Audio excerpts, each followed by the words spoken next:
This will be my audience today.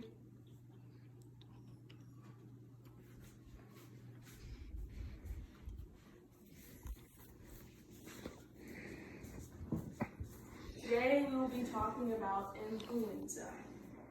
This is my informative research paper over the flu.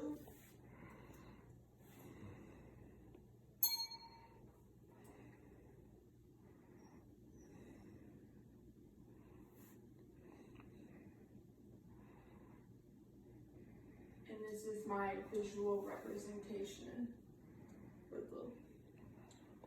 Good afternoon, ladies and gentlemen. My name is Allie Blake, and I'll be talking about influenza, commonly known as the flu. For people that may not know what the flu is, here's the definition. Influenza also is called the flu.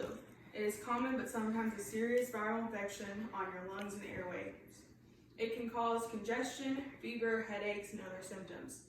Now let's talk about a viral infection. A viral infection is an infection caused by the presence of a virus in the body. Depending on the virus and the person's state of health, various viruses can affect almost any type of body tissue, from the brain to the skin. After talking about that, you may be wondering, what are the causes and symptoms? Some of the symptoms of influenza are things like sudden onset of high fever, headache, muscle aches, and joint pain, and also coughing. Normally is a dry, sore throat, chills, nasal congestion, and runny nose, fatigue, stomach issues like nausea, vomiting, or diarrhea. May occur but are more common in children than adults. The cause of the influenza is pretty gross when you think about it because of how it spreads.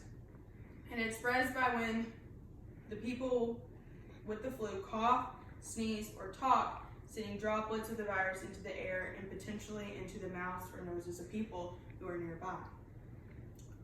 Another way of receiving the flu is by touching a contaminated area, then touching your own mouth, eyes, or nose, and not washing your hands properly before touching those things.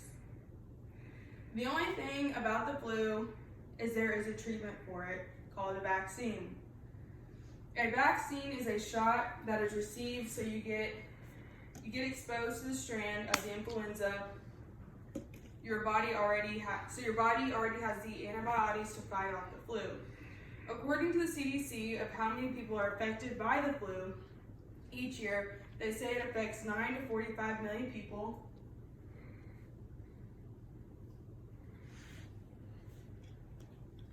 And 140,000 to 810,000 people are hospitalized, and between 12,000 and 61,000 deaths occur since 2010. With the flu being a serious threat to those with health risks, and even a very healthy person can get very sick from the flu, we need to know how to avoid/prevent the spreading of the flu. And that's by washing your hands properly with warm water and singing the alphabet 3 times. And when sneezing, it needs to be done in a tissue and then immediately thrown away. Washing your hands momentarily after and coughing properly into a tissue. Most people who get exposed to the flu do not need serious medical attention and will recover in less than 2 weeks.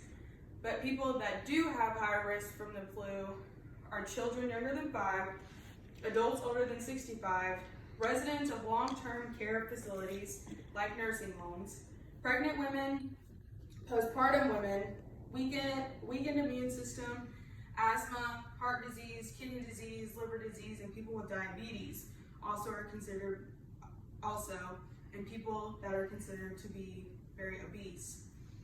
People that continue to stay fit and have a clean diet have a lesser chance of being infected by the flu because their white blood cells are continuing to produce, fighting off any little thing that might affect their body.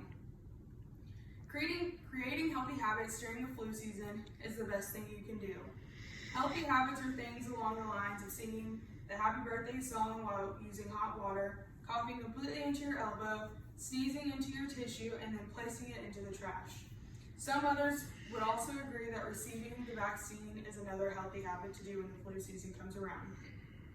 The good part about living in the United States is we get the choice. If you don't want to get the vaccine, then you don't have to. In conclusion, the purpose of this speech was to give information about the flu and how it can affect different people.